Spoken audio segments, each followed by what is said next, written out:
A opinião dos nossos convidados é de inteira responsabilidade deles e não corresponde necessariamente à linha editorial da Brasil Central. Olá para você que nos acompanha, muito obrigado pelo carinho dessa audiência extraordinária que cresce a cada dia. A gente está no clima, vamos falar de seleção brasileira, vamos falar de Copa do Mundo com dois gigantes, dois monstros sagrados da crônica esportiva goiana e brasileira, dois dos melhores do Brasil. Eu anuncio aqui a nossa grande referência, há 57 anos, comentando de futebol com muita credibilidade. Todo mundo gosta dele, todo mundo o admira. Evandro Gomes, seja bem-vindo mais uma vez, Evandro. Coisa boa, né, Rafael? Quando fala todo mundo gosta, né? Isso é tão bom.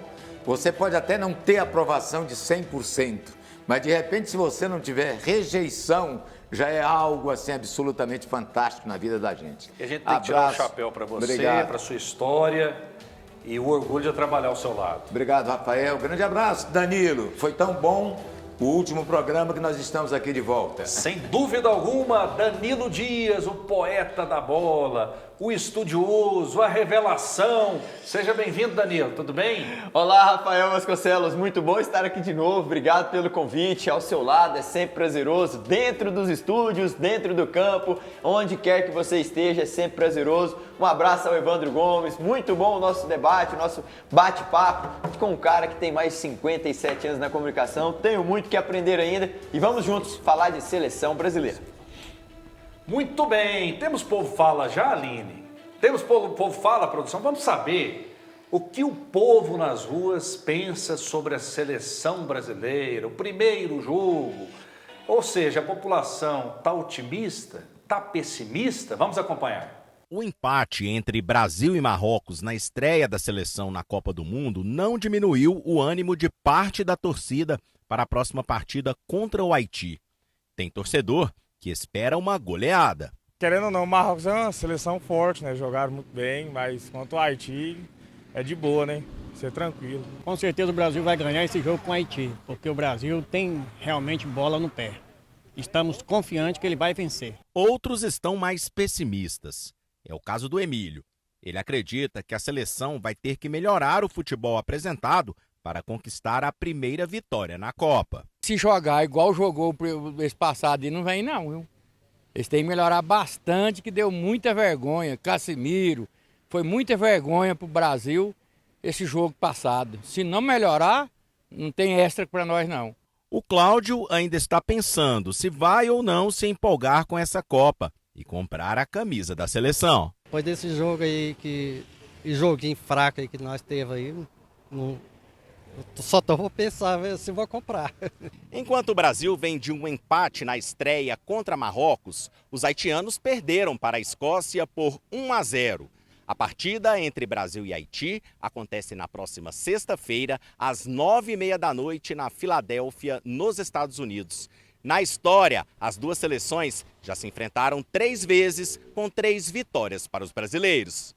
Muito bem, a população brasileira é meio pessimista, né? Agora imagina quem torce para Curaçao, imagina quem vive em Cabo Verde, né? Imagina quem vive nesses países aí. O Brasil tem 5 títulos e o povo é pessimista, Evandro? Você pensa o seguinte, a população da Alemanha está cobrando a Copa, a população da França cobra a Copa, da Espanha cobra a Copa. Portugal que nunca ganhou uma Copa estão cobrando. Então, todos os países dessas seleções favoritas, você sabia que o jornal AS, lá da Espanha, fez um estudo científico sobre o desenvolvimento de cada jogador que participa da Copa, sobre ambiente de seleções, sobre jogadores em seus clubes, preparação física, condição clínica de cada atleta, e chegaram à seguinte conclusão, o estudo chegou à seguinte conclusão: a Espanha, principal favorita para ganhar a Copa. O futebol de ontem foi de desanimar, né? Porque assim, o Yamal entrou no fim do jogo, deu um gás novo no time, mas não é seleção para ganhar a Copa do Mundo não, sei lá. Mas eles colocaram 4 seleções como favoritas. A Espanha, em primeiro plano, a França em segundo, a Argentina em terceiro e o Brasil em quarto. Quer dizer, no meio desse povo todo, nesse estudo deu o Brasil em quarto, não deixem o Brasil chegar. Porque aí, ó, é aquilo que o Zagallo falou, a amarelinha, são 5 estrelas no peito, aí pesa. É diferente. É. E Copa do Mundo é tradição, né? A gente já viu isso, que Copa do Mundo, quando se fala de camisa pesada, o Brasil tem esse respeito. E ele tem que ter esse respeito por nós, primeiro, brasileiros. É capaz do Brasil ser hexa, o Neymar fazer um gol de pênalti nos minutos finais, decidir o título, e nós ainda arrumarmos motivos para criticar. Criticar o Neymar, que fez revelação de chá de bebê do novo filho, criticar que ele não jogou os 2, 3 primeiros jogos, criticar que a seleção estreou péssimo contra o Marrocos. A gente tem que parar de ser pessimista, Rafael. Falamos isso no último programa. Você sabe quais são os detalhes que eu mais, assim, tenho bronca? É da perseguição.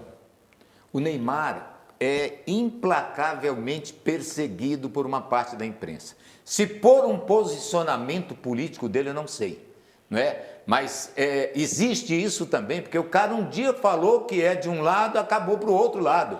Quer dizer, é uma perseguição que não tem limite, que não tem sentido. O Neymar não tem nenhum jogador na seleção brasileira com a qualidade dele. Se o Neymar aguentar ficar 45 minutos em campo, o Neymar faz a diferença. Faz. O Neymar em campo, ele junta Vini Júnior, junta Matheus Cunha, junta Endrick, junta quem você quiser. Os 4 juntos do ataque do Brasil não merecem dos adversários o respeito que o Neymar merece. O Neymar em campo, ele vai chamar a atenção de 1, 2, 3 jogadores, aí sim você vai sobrar espaço para o Vini correr, vai sobrar espaço para o Rafinha do outro lado, vai sobrar espaço para um centroavante se infiltrar no meio da zaga. O Neymar é diferenciado, gente. Jogador que em uma jogada ele não ganha um jogo, ele pode ganhar uma Copa. E nós temos que ter essa noção clara de que o corpo do Neymar hoje não é o mesmo da última Copa. Não é o mesmo de 5 anos atrás, fato. Mas se o corpo dele entregar o que o Evandro falou em 45 minutos, ele aguentar estar dentro do campo, Rafael, uma linha de raciocínio muito rápida, uma linha de pensamento à frente dos demais, antes da bola chegar, ele já libertou espaço para o Vini Júnior, para os jogadores que estão mais no último terço do campo, ele consegue encontrar um passe assertivo por ter essa linha pensamento muito à frente dos demais. É o melhor jogador da última geração que surgiu no Brasil, isso é fato. Independente se o Neymar apoia grupo A ou B político, isso não me interessa. Se ele tem 5 ou 10 filhos, não me interessa. Se ele joga pôquer, se ele joga não sei o que lá, para mim não interessa. O corpo dele tem que entregar 45 minutos, porque quando ele está em campo e ele está ciente disso, que é a última dança, a última Copa dele, ele vai entregar algo diferente, porque quando ele está em campo é imprensa, é jogador que o admira, é jogador do Haiti que já pediu a camisa dele antes mesmo do jogo começar. Então, só de trazer essa roupagem toda para dentro do campo, que já ele carrega, o Brasil passa a ter um favoritismo a mais. Ele vai se recuperar, na opinião de vocês? Na segunda partida, me parece que é impossível. Fora. E até bom ele estar fora. Eu imagino que o Neymar ele vai se reservar para a segunda fase da Copa. Eu acho até contra a Escócia, se ele entrar, deve ser para jogar ali uns 20 minutos, só para se ambientar ali com o time, com tudo. Mas eu acredito que para a segunda fase da Copa ele entra, e aí sim, a hora que o Brasil mais vai precisar dele, que é a hora eliminatória, né? É o mata ou morre. É a hora que interessa, na verdade. Exatamente. Né? Porque todo mundo sabe que o Brasil vai passar de fase. O Brasil ganhou do Haiti e acabou, já está classificado, nem que seja em terceiro, né? Mas vamos ver. Danilo, que jogou bola, né? Foi um grande jogador, um grande atleta. Contusão na panturrilha, uma contusão complicada, você já sofreu por conta da panturrilha? A panturrilha é um músculo que bombeia o sangue de volta para o coração. Você vê a importância que tem o músculo dessa região do nosso corpo. Ao caminhar, ao estar deitado, aos reflexos do dia a dia, ao você estar sentado, você acha que está descansando o músculo da panturrilha, você não está, você cruza a perna, você tensiona o tempo todo. É um músculo que necessita de um descanso a mais. Neymar teve grau 2, não foi apenas uma contratura, só estimulou ali, as fibras se romperam, e quando assim Rafa, de um jogador que tem mais de 34 anos, a recuperação ela é um pouco mais tardia. E agora ele já está fazendo a transição para o campo, ele tem que ganhar força, competitividade. O último jogo contra o Coritiba foi 17 de maio, então nós estamos falando de um tempo já longo, estamos um aí mês, já... né? Um mês, Um não mês, já mais de 30 dias inativo. Só bicicletinha, trabalho de academia não é a mesma coisa de bola, ritmo, reação, tempo de bola, de competir com seus colegas. Ele precisa fazer isso nesse pré-Escócia. Ele vai ter 5, 6, 7 dias para isso? Excelente. Melhor do que ele entrar e ter uma aparição nula contra o Haiti, que já pouco ou nada significa para nós. O Haiti é uma seleção que merece respeito? Sim, mas o Brasil é favorito sem Neymar também. Tá aí, é a contusão do Arrascaeta. Ué. É, A a mesma. mesma. Panturrilha que deve tirar o Arrasca também. E nem por isso falam em cortar o Arrascaeta. A contusão do Arrascaeta foi depois, inclusive. Agora não tem mais jeito, né? Porque se cortar, fica com um jogador a menos, que pode, o limite mínimo é de 23. Então, se cortar um, ainda ficam 25, dá, porque agora não pode convocar mais. A não ser goleiro machucado seriamente, aí pode substituir. E você falou com muita propriedade, até me representou a sua fala, sobre a perseguição ao Neymar. É uma coisa impressionante, né? Evandro, eu levaria o Neymar nem que fosse para jogar 10 minutos na Copa do Mundo, porque pode fazer a diferença. São 26 jogadores, isso. Por que não levar? Agora tem gente, cara, nós somos no exemplo da Copa da Coreia lá, do Japão.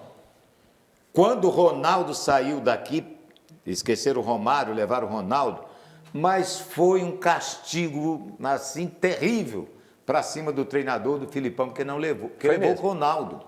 Estão levando um jogador de muleta, chegaram a esse ponto. Foi mesmo. Quem foi que decidiu a Copa? Ele. Ronaldo. Em todos os jogos, praticamente. Não, a final contra... Eles tinham escolhido o Oliver Kahn, goleiro da Alemanha, o melhor jogador da Copa. O Ronaldo foi lá, bagunçou com ele, meteu 2 gols. Por isso que eles acabaram essa história de escolher com antecedência, né? Vão deixar sempre para o último jogo. Sim. O caminho do Brasil na Copa do Mundo. Mas antes disso, quero perguntar para vocês no sim ou não. É o que diz o coração e o que diz a razão. Evandro Gomes, o Brasil vai ser hexa agora? A razão me diz que não, o coração pede que sim. De qualquer jeito você vai estar certo. Eu vou estar certo. Não, mas eu acho assim, o futebol do Brasil nesse momento, diante de adversário que a gente vê como França, Portugal, Argentina, essas seleções, principalmente essas, a Alemanha que a gente nunca deve, né? Não está com uma seleção no esplendor da forma técnica, mas... Poxa, é o segundo set, tá chato desse 7-1, apareceu de novo aí pra gente ficar sofrendo. E passou o Brasil, fez mais gols, né? 239 e o Brasil 238. Exatamente. Superou. Agora contra o Haiti, eu acho que o Brasil passa a Alemanha. Tomara, novamente. né? É isso aí. Danilo, e aí? Coração e razão. O Brasil vai ser ex? Gostei muito da resposta do Evandro, hein? Essa é ótima. Essa eu vou copiar também. Gostei. Por isso que é bom a gente aprender, né? Eu participei até de um bolão, já vou passar para você, e aí eu falei exatamente isso, né? Me perguntaram, né? E aí, o Brasil vai ganhar do Marrocos? Aí eu falei, coração ou razão? Eu falei, para mim vai ser empate. Eu até ganhei o bolão lá, ganhei R$110. Falei, eu joguei naquele dia eu joguei... Assim, eu joguei 2-1 pro Brasil, cara, mas quase bateu na trave. Um excelente resultado. Mas para mim o Brasil tem chances de ser hexa, visto que eu já vi nessa primeira fase de competição de algumas seleções em campo, mas a gente tem que ser realista. Tem outras seleções mais preparadas no pós-2022 do que a gente. E elas chegam com mais força, no momento de decisão ali, eu vejo que o Brasil pode deixar a desejar, mas não vejo o Brasil caindo agora na fase de grupo. Vai passar e aí o que vier pela frente, a gente vai ver se vai ter ou não Neymar, para a gente poder analisar com mais paciência da coisa. Chaveamento do Brasil, pois não. Quando eu vi ontem, num treinamento, a seleção da França, que eu olhei, meu Deus, Olise, Dembélé, Mbappé, Doué, né, esses caras todos, eu vi aqueles caras ali assim... E esse Olise, eu estou querendo que o Brasil cruze com a França, porque ele foi debochado com o futebol brasileiro, quando perguntaram para ele, melhor jogador da Argentina, Messi, melhor jogador da Alemanha, ele apontou Kimmich, melhor jogador da Espanha, ele falou do Yamal, mas quando perguntaram sobre o Brasil, não conheço. Que isso, que desrespeito, assim, né? O cara joga demais, foi um dos melhores jogadores do Bayern Munique. Ele é aquele cara canhoto que joga pelo lado direito, que vai aquela puxada para dentro. Mas ele acerta o ângulo com uma precisão incrível. Mas estou com vontade que o Brasil cruze com eles assim. Seria na final, né? Se o Brasil ficar em primeiro... E seria melhor ainda, porque aí teria tudo assim. Porque se o Brasil chegar numa final, os caras vão tremer, viu? Porque Hoje eles estão encarando o Brasil sem respeito. O Brasil perdeu um pouco do respeito que os adversários tinham. Os caras estão chegando assim, encaram e vão para cima sem medo. O Marrocos fez isso. Fez, e bem. Antigamente ninguém fazia isso com o Brasil, não. Mas isso é bom, porque enquanto eles perdem esse respeito, de repente esses jogadores acertam uma hora aí, porque qualidade técnica individual o Brasil tem de sobra. E quando o Brasil foi desacreditado em algumas Copas, chegamos lá e surpreendemos, né? Teve mudanças durante a caminhada, em Kleberson, que nem era titular, entra no lugar de Juninho Paulista em 2002, vai e a gente consegue o título. Então, por que não o Ancelotti começar essa caminhada já com mudanças nesse jogo contra o Haiti, vai ganhando corpo, vai ganhando espírito de grupo, difícil, pode não fazer um placar elástico, mas se defende ali como pode, faz um gol. Por que não, Brasil? A gente nunca pode tirar os olhos, Rafa, da maior seleção de todos os tempos. Nós temos que ter real noção. É uma seleção que não tem comparativo com o que já foi? De fato é. Mas são jogadores que performam em grandes ligas. Liga na La Liga da Espanha, na Premier League, na Ligue 1 da França. Jogadores que estão no mercado árabe. Então, sim, são jogadores que estão hoje entregando nos seus times alto nível. E hoje nós podemos dizer que não temos a melhor seleção, mas nunca, Rafa, nunca tire os olhos de quem tem 5 estrelas. Sim, olha lá, vamos falar do caminho do Brasil, Evandro, Danilo, nessa Copa do Mundo. O Brasil, se ficar em primeiro, pega o segundo do grupo, que tem Suécia, que tem Japão, que tem Holanda. Tunísia. E Tunísia. E aí, o Brasil, na opinião de vocês, vai pegar quem na próxima fase? Resta saber, inclusive, se o Brasil vai ser primeiro do grupo. Vai depender muito do saldo de gols. Mas só o segundo pega o primeiro do outro, né? Sim, exato. Então, assim, Holanda e Japão são os principais aí. Teve até um jogo muito bom. Holanda, Japão, quem é outro? Suécia. A Suécia ganhou de 5-1 da Tunísia. Mas a Tunísia é uma seleção, assim, o treinador já até derrubaram, nunca vi isso. Primeiro jogo de Copa já derrubaram o treinador. Mas engraçado que eu esperava mais da Tunísia. Porque, Evandro, no grupo H da classificação africana, eles jogaram 10 jogos, ganharam 9, empatou apenas 1. E o melhor vem agora, fizeram 22 gols, Evandro, se não me falha a memória, e não tomou nenhum. Dos 10 jogos, Rafa, uma defesa intacta. E era o mesmo treinador. Aí vem para estrear e leva 5. Só que em janeiro eles fizeram algo que não poderia ter feito. Eles mudaram o comando técnico, mandou embora o treinador que conseguiu o tamanho feito, trouxe um treinador que deixou de fora jogadores que eram capitão no amistoso contra a seleção brasileira, inclusive. Fez uma convocação que não foi tão aceita por grande parte da imprensa e por isso que ele caiu já no primeiro jogo tomando de 5. Foram 5 jogos apenas que ele ficou, né? 5. Agora a Tunísia vai enfrentar Holanda e Japão e eles é favorito? Não é, não são e não vai vencer. Mas para mim, um grupo muito equilibrado. A Suécia demonstrou claramente para mim no jogo contra a Tunísia que tem o Alexander Isak, tem o Vitor Gyökeres, jogadores bons, jogadores que podem dar trabalho. Fará para mim o jogo agora contra a Holanda, o jogo chave. Se eles empatar, ao menos eles garantem vaga na próxima fase e aí deixa para a Holanda e Japão decidirem quem vai ficar no segundo lugar. Então, vocês já estão colocando, vocês estão cravando já Holanda e Japão. Minha bola de cristal tá ligada aqui. O Brasil vai pegar a Suécia na próxima fase. Tomara. Qualquer um. Eu acho que dos 3, qualquer um que o Brasil pegar, dos 3, considera a Holanda o mais complicado. Pela tradição, pela história, pela qualidade individual de alguns jogadores. Mas Suécia e Japão não mete medo, não. Olha, não mete medo, mas o recorte dessas seleções é perigoso, Rafa. Do que vier nesse grupo F, eu estou muito preocupado. Mas aí, Danilo, é o seguinte, se a gente tiver essa preocupação com Japão e Suécia, imagina quando a gente pensar lá na frente. Concordo. França, Portugal, Argentina, Espanha. Concordo. Mas aí o Japão, ruim, né? Rafa, ele vem de 10 jogos contra seleções europeias, 8 vitórias e 2 empates. Uma seleção que trabalha com o mesmo treinador desde 2018. Então, assim, eles estão muito à frente de nós taticamente. Tem jogadores que perfilam em principais ligas da Europa. O Ayaz Ueda joga no Feyenoord da Holanda, foi artilheiro. Cuidado. Cortaram o Endo, que é do Liverpool. Cortaram. Né? Foi cortado por contusão, até isso.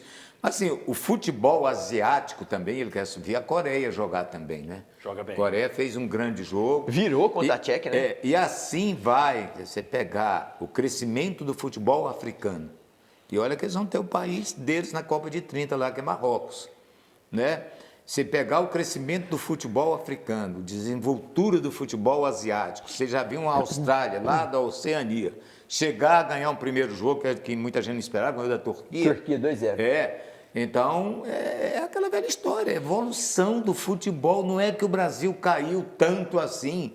Valores individuais, por isso é que eu acho que o Brasil tem uma chance grande para a Copa de 30, porque o Ancelotti terá esse tempo inteiro para formar a seleção aos moldes dele. E já vai ter passado por uma Copa, né, Rafa? Ele sim. nunca disputou a Copa do Mundo, então para ele vai servir de muito aprendizado. Rafa, tudo que ele está vivendo lá, ele vai falar, já sei como que é Copa. 2030 eu não posso cometer esse erro, eu tenho que fazer isso, eu tenho que fazer aquilo, uma preparação maior, menor. Ele vai saber tudo. Vocês estão falando de tempo de trabalho, que realmente é muito importante. O Deschamps na França já está lá tem muitos anos. Está despedindo agora, né? Tem aí Zinedine Zidane. Exatamente. Só que é o seguinte, o Brasil, quando foi campeão do mundo em 2002, o Filipão entrou faltando pouco tempo, né? O Brasil, mas teve... na Copa de 70, tinha o Saldanha, aí o Zagallo entrou também e teve pouco tempo de trabalho. Então, será que é tão determinante esse tal tempo aí para treinador, já que Copa do Mundo é tiro curto? Vamos falar uma coisa? Assim, com todos os méritos que ele tem, ninguém vai tirar isso dele. Mas o Filipão, cara, o Filipão foi um cara amigo dos jogadores ali. O Filipão, se você pegar o Filipão para um estudo técnico de treinadores, eu botar no meio de um Guardiola, de um Klopp, de um Pochettino, desse pessoal aí, assim, desses treinadores de ponta, o Filipão é um cara prático. Isso mostra que futebol, muitas vezes, se o treinador souber controlar um grupo de estrelas, porque é uma coisa sensível você mexer com esses caras. Você mexe com uma caixa de abelha. Você vai espantar os outros todos. Né? Então é preciso ter muito... Então o Filipão, com aquela história de criamos aqui uma família, tal, até que não deu certo, porque a família levou de 7 da Alemanha, né? Mas na Copa de 2002, a interferência tática dele foi muito pequena. A qualidade técnica dos jogadores superou tudo que você imaginar em questões táticas da seleção brasileira. Então, acho assim, o Ancelotti é um cara estudioso, um cara que é vencedor em clubes, ganhou tudo que disputou das grandes competições da Europa.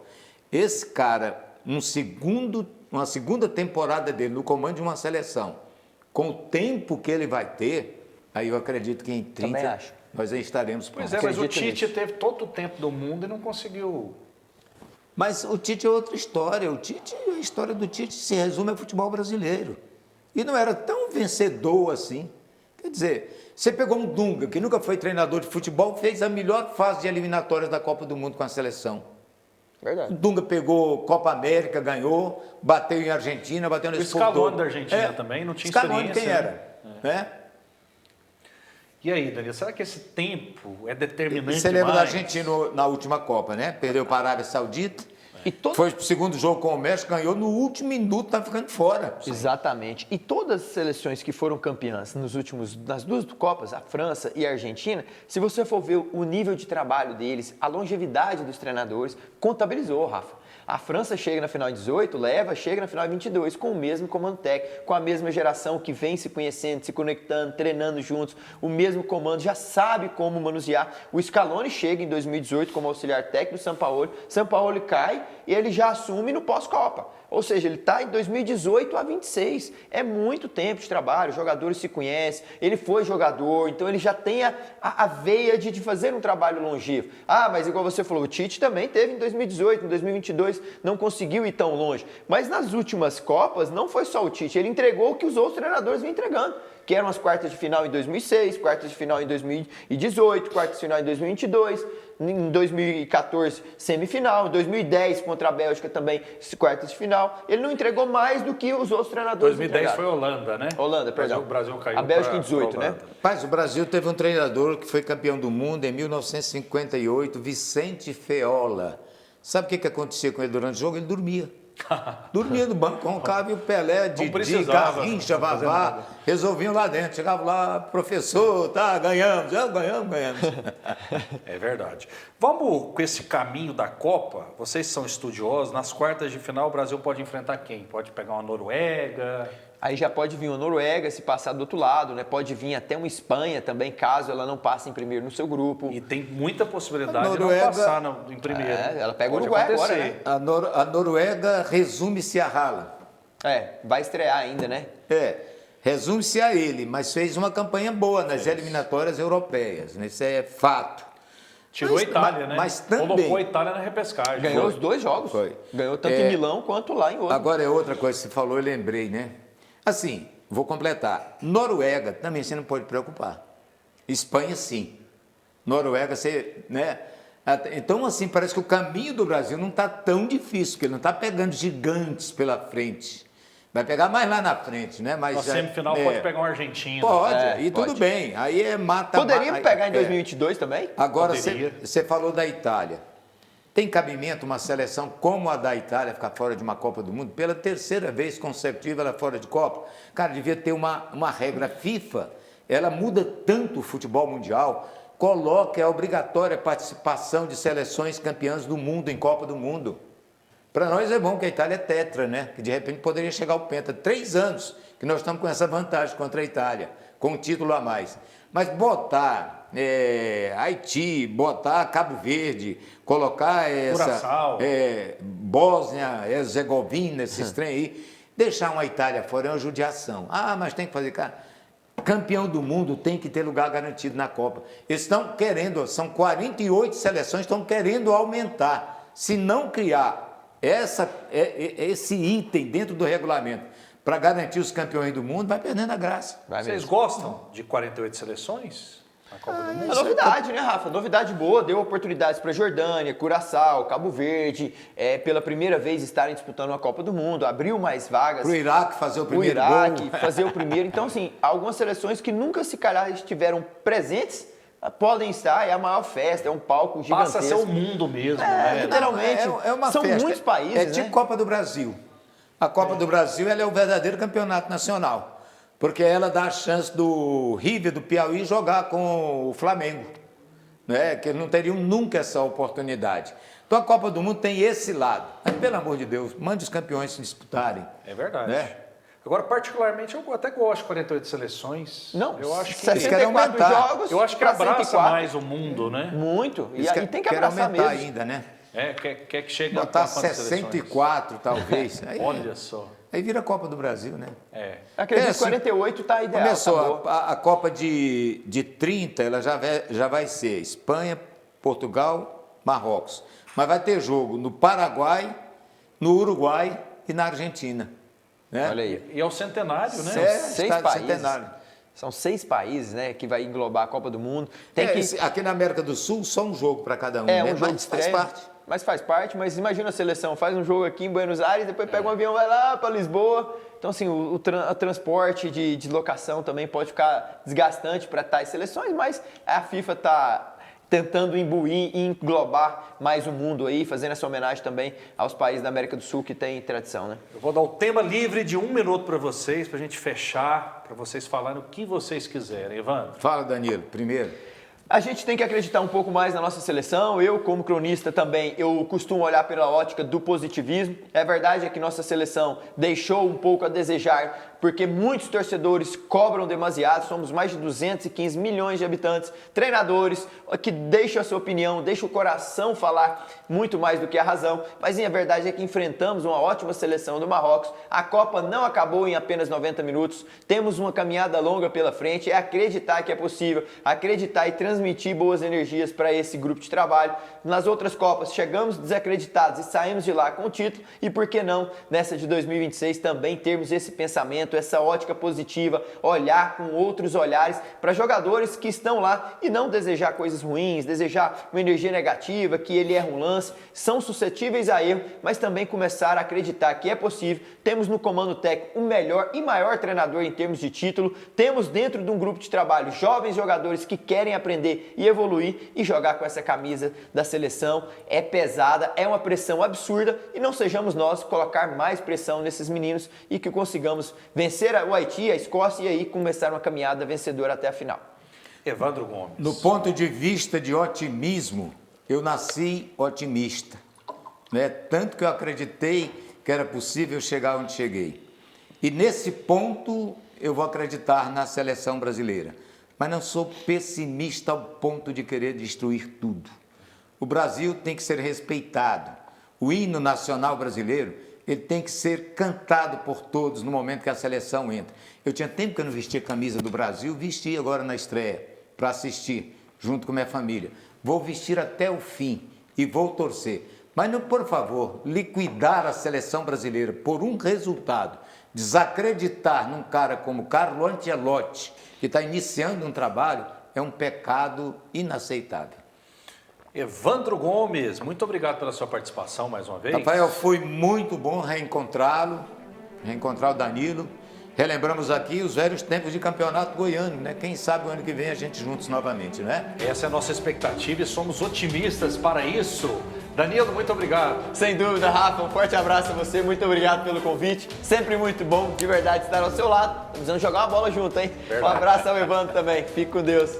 E você em casa que é suficientemente inteligente, tire as suas próprias conclusões. Fiquem com Deus e até a próxima.